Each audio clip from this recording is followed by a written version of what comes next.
Guys, मैं आपका अपना फ्रेंड अजय यादव आज आपके लिए लाया एक नया वीडियो जिसमें हम एग्रीकल्चर मार्केटिंग के अंतर्गत एक टॉप मोस्ट इम्पोर्टेंट टॉपिक को पढ़ने का कार्य करेंगे, जिसमें हम कृषिगत वस्तुओं की मांग एवं पूर्ति टॉपिक को पढ़ेंगे। तो इसके अंतर्गत हम पहला पॉइंट पढ़ेंगे, मांग एक प्रभावपूर्ण इच्छा होती है।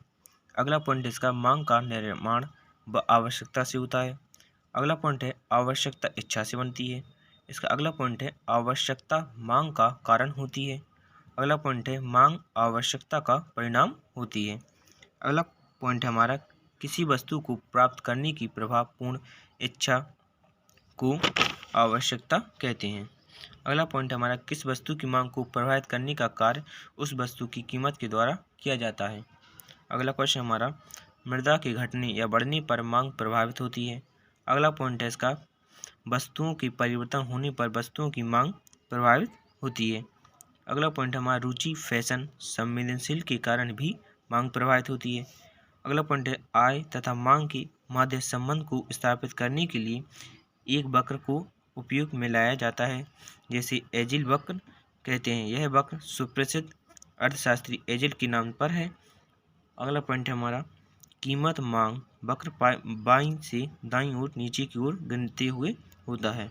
अगला क्वेश्चन हमारा पॉइंट प्रतियोगी वस्तुओं का मांग वक्र ढाल धनात्मक होता है।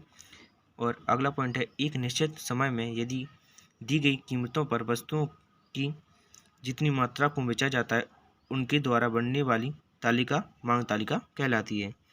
अगला पॉइंट हमारा मांग तालिका कीमत तथा मांगी गई मात्रा के बीच फलनात्मक संबंध को बनाती है। अगला क्वेश्चन पॉइंट है इसका कीमत की गिरने पर मांग बढ़ती है तथा कीमत के बढ़ने पर मांग घटती है। अगला पॉइंट है हमारा मांग वक्र द्वारा दाईं से बाईं ओर तक गिरने का कार्य करता है जब वस्तु की क्रय शक्ति क्रेताओं की संख्या आदि में परिवर्तित का कार्य किया जाता है। अगला पॉइंट हमारा क्रेताओं की संख्या में होने वाले परिवर्तन भी मांग वक्रता दाईं से बाईं ओर गिरता है। अगला पॉइंट है मांग की लोच का अर्थ मूल्य में होने वाली परिवर्तन की दिशा को बताने का कार्य करता है। अगला पॉइंट हमारा अर्थशास्त्र में पूर्ति और स्टॉक को समान नहीं माना जाता है, क्योंकि स्टॉक वस्तु की वह मात्रा होती है जो किसी विशेष समय के बाजार में विक्रेताओं के पास मौजूद होती है, जबकि पूर्ति वह मात्रा होती है जिसे किसी निश्चित समय पर विक्रेता बेचने के लिए तात्पर्य होता है।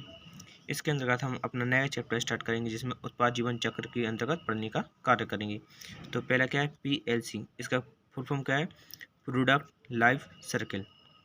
अगला पॉइंट हमारा बाजार में परिपक्वता होने पर प्रतियोगिता चरम सीमा पर होती है, जिसके कारण निर्माताओं को विज्ञापन पर अधिक खर्चा करना पड़ता है। अगला पॉइंट हमारा बाजार का कथन वस्तु के जीवन चक्र की अंतिम अवस्था होती है।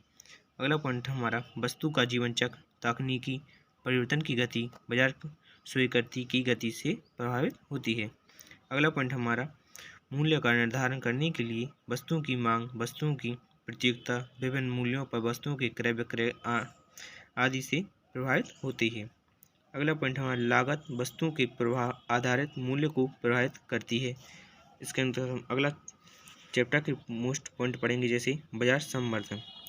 संवर्धन एक साधन है जिसके द्वारा वस्तुओं या सेवाओं के लिए क्रेताओं के ध्यान को आकर्षित किया जाता है तथा उन्हें वस्तुओं के संबंध में सूचना प्रदान की जाती है। अगला पॉइंट है संचार के तत्वों को निम्न 5 भागों में बांटा जाता है। अगला पॉइंट हमारा संचार के 3 उद्देश्य होते हैं, जिन्हें सूचना देना, याद दिलाना एवं राजी करना होता है। अगला पॉइंट हमारा विज्ञापन अर्थ उद्देश्य एवं महत्व। तो विज्ञापन अंग्रेजी भाषा का शब्द है जिसकी उत्पत्ति लैटिन भाषा के एडवर्टाइज से हुई है, जिसका अर्थ मूर्धना होता है। वर्तमान युग में विज्ञापन का युग कहा जाता है, अर्थात वर्तमान युग को विज्ञापन युग का युग कहा जाता है। वर्तमान में सही प्रकार के विक्रय विज्ञापन पर निर्भर करते हैं। विज्ञापन का उद्देश्य किसी वस्तु का ब्रांड बनाना होता है। और अगला पॉइंट है विज्ञापन के द्वारा प्रतिस्पर्धा में लाभ की प्राप्ति होती है।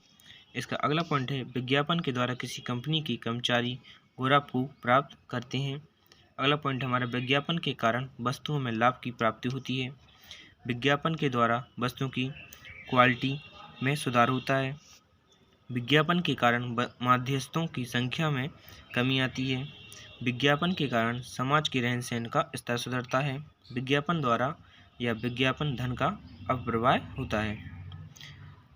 अपील विज्ञापनों से व्यक्तियों को हानि होती है। विज्ञापन के कारण सामाजिक बुराइयां पैदा होती हैं। इसका अगला पॉइंट हमारा प्रेशर सेलिंग।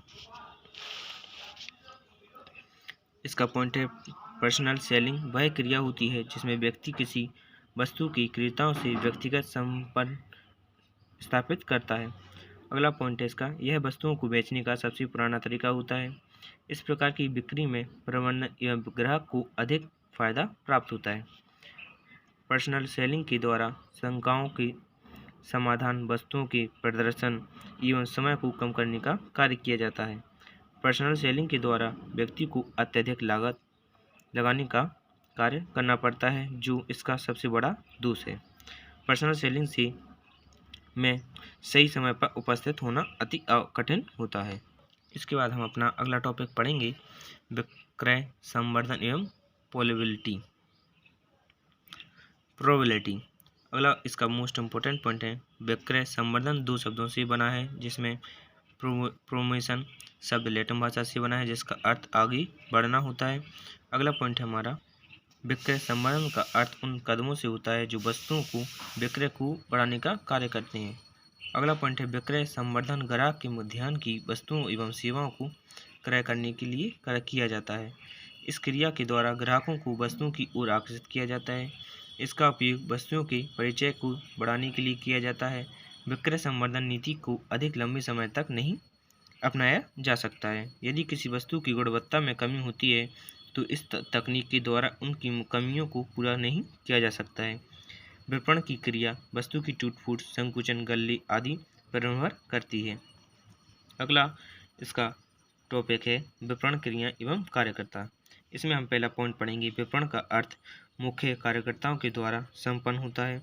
इसके द्वारा किसी वस्तु के नियंत्रण के कार्य को किया जाता है। विपणन की क्रिया के द्वारा वस्तुओं को एक स्थान से दूसरे स्थान तक पहुंचाने का कार्य किया जाता है। व्यापार एवं परिवहन को एक दूसरे से जुड़वा भाई माना जाता है। एक ग्राहकता वह क्रिया है जिसके द्वारा वस्तुओं के ऊपर ध्यान को केंद्रित किया जाता है। अगला पॉइंट है घुमंतु व्यापारी। ऐसे व्यापारी होते हैं जो अपनी वस्तुओं को घुमा घुमा कर बेचने का कार्य करते हैं। पक्का आड़तिया मंडी में व्यापारियों के लिए माल खरीदता है। अगला पॉइंट है इसका, दलाल एक अपूर्ण एवं चालाक व्यक्ति होता है जो वस्तुओं की पूर्ति एवं मांग के मूल्यों को ध्यान में रखता है। अगला पॉइंट है थोक व्यापारी बड़ी मात्रा में वस्तुओं का क्रय एवं विक्रय करते हैं। इसका हमारा नेक्स्ट पॉइंट है, नीलामी करता वह व्यक्ति होता है जो वस्तुओं की कीमतों बोलने का कार्य करता है। अगला पॉइंट है पल्लेदार। ऐसे व्यक्ति होते हैं जो बिजली को गाड़ी पर लादने का एवं उतारने का कार्य करते हैं। अगला पॉइंट है तौला। वह व्यक्ति होता है जो किसी वस्तु को में तोलने का कार्य करता है। FPU का चिन्ह फ्रूट प्रोडक्ट को प्रदर्शित करता है। खाद्य अमिश्रण अधिनियम 1955 में लागू किया गया था एवं इसका संशोधन 2002 में किया गया था। अगला टॉपिक आ गया हमारा विपणन लागत एवं लाभ, माध्यम और दक्षता। तो इसके अंतर्गत विपणन लागत का अर्थ वस्तुओं को उत्पादन स्थल में से अंतिम उपभोक्ता तक पहुंचाने के लिए जो लागत कृषक के द्वारा लगाई जाती है, इस लागत को विपणन लागत कहा जाता है। अगला पॉइंट हमारा, विपणन लागत में अधिकता का मुख्य कारण वस्तुओं की परिवहन, डीजल, ईंधन की दर आदि पर भाग लेती है। अगला है विपणन लागत को ज्ञात करने के लिए कुल विपणन के बदल तथा उपभोक्ता मूल्य के माध्य अनुपात के द्वारा ज्ञात किया जाता है। अगला पॉइंट है विपणन दक्षता 2 प्रकार की होती है, जिसे तकनीकी दक्षता एवं आर्थिक दक्षता कहा जाता है। अगला पॉइंट है इसका, विपणन की लागत को कम करने के लिए कृषक को ईंधन, ट्रांसपोर्ट आदि क्रियाओं को ध्यान में रखना पड़ता है। अगला पॉइंट है हमारा बाजार के एकीकरण का अर्थ किसी वस्तु की विभिन्न बाजारों में मूल्य गति के अंतर संबंधों को प्रदर्शित करने के लिए उपयोग में लाया जाता है। इसका अगला पॉइंट है विपणन की क्रिया 2 प्रकार की होती है, जिसे ऊर्ध्वाधर एकीकरण एवं क्षैतिज एकीकरण कहा जाता है। तो आज के लिए इतना ही, हम मिलेंगे अपनी अगली वीडियो में। तो वीडियो को लाइक कीजिए, दोस्तों को शेयर कीजिए और चैनल को सब्सक्राइब कीजिए। Thank you for watching my video.